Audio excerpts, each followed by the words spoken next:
Hey everyone, it's Clint. Welcome to Sweetcast. This will be the Friday feature, and I gotta say, I recorded this whole thing. It was beautiful, and the audio wasn't working. It didn't capture, so I have to redo the whole thing. So I don't know. We'll see how this goes.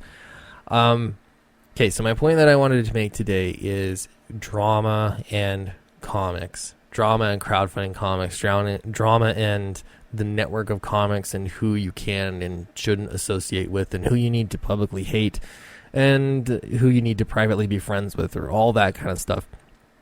Now, I've come to the conclusion that you shouldn't hope, and I don't know, I was kind of this way from the beginning. You shouldn't hope that you're going to change other people, right? You shouldn't hope that you're going to live in some perfect utopian comic book network and everyone's going to get along and everything's going to be beautiful. That just doesn't happen. Okay, has it ever happened anywhere with anything else? Then why would it happen in comics? I don't know. So I sort of pictured okay, people are always saying drama, right? Drama in comics, drama. There are two kinds of drama, I guess. Well, I don't know. Initially, if it starts off as harmless, there's no consequences to drama, then you're basically looking at the same thing that you have in comics, right?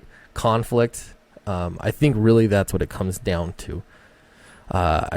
Conflict, I think, is the right word, but drama gets used a lot. What does that mean, right? Conflict.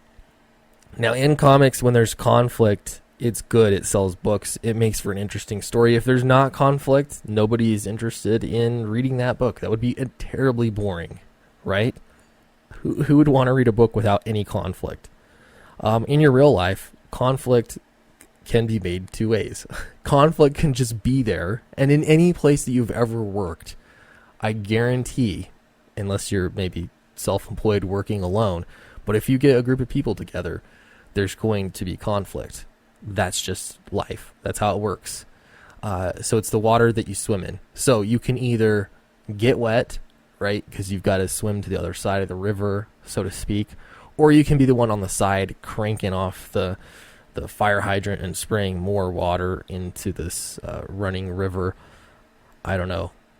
But either way, everyone's getting wet. You're all participating in it. How's that for a really, really bad metaphor, I guess? Yeah. Okay, so my point is, people have accused Comicsgate, a lot of my friends, of using drama to sell books, and sometimes that's true. I mean, I've been accused of that. But is it the water that you swim in? I mean, through this conflict, navigating it, using it to your advantage, or creating more of it? Again, I'm not sure that it matters necessarily in those nuances. But here's a guy, Comic Book Yeti, okay? And just to prove my point here, this happens everywhere, okay? He said, no to some Comicsgate folks following me, so I just wanted to check in and say, Comicsgate is trash. More minority voices in comics, you know where the unfollow button is. Dun, dun, dun. There's some conflict for you. Now, I don't really care. I see this stuff, honestly, like, I've been so numb to seeing this. People are free to have their opinion. This is, again, it's the water we swim in. It's just there. It's passing by. I don't care.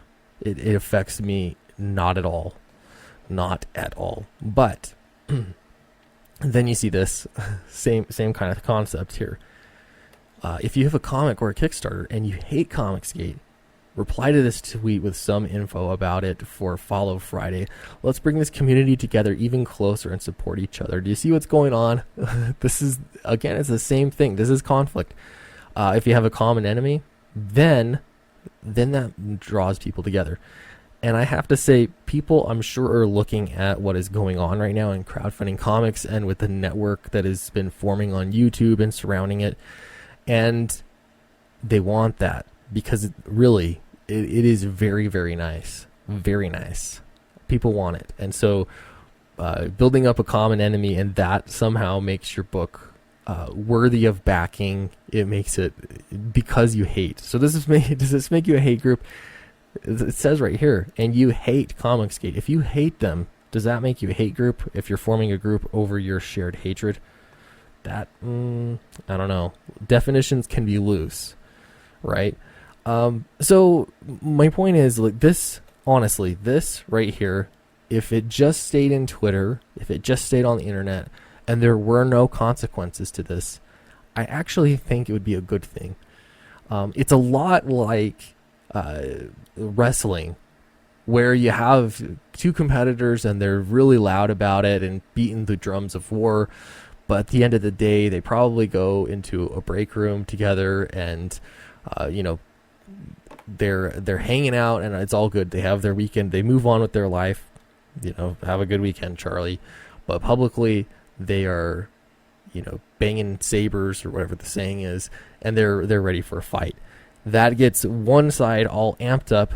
Let's say one side's amped up to back their comic project for this creative team, and they're amping it up because they want it to be better than their competitor, and then the competitor is doing the same thing. And at the end of the day, everybody is backing the book that they like and that they want to support and that they feel a sense of pride in, and nobody gets hurt. That's it. Nobody's losing their job. Nobody's losing friendships or contacts or being blacklisted or whatever else. Okay?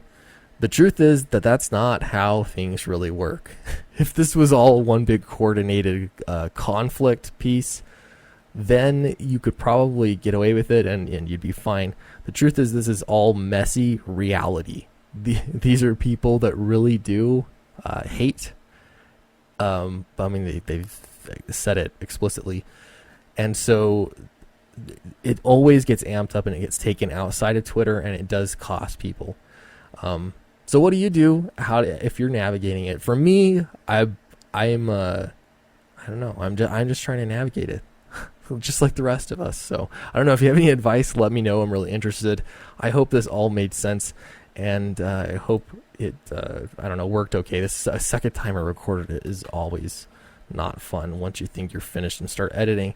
But Downcast is on Indiegogo still, and I just added, I'm adding, in the act of adding, a stretch goal. So if we hit 30K, I just saw, the past couple days, several campaigns, very well deserving campaigns, cross the $30,000 threshold.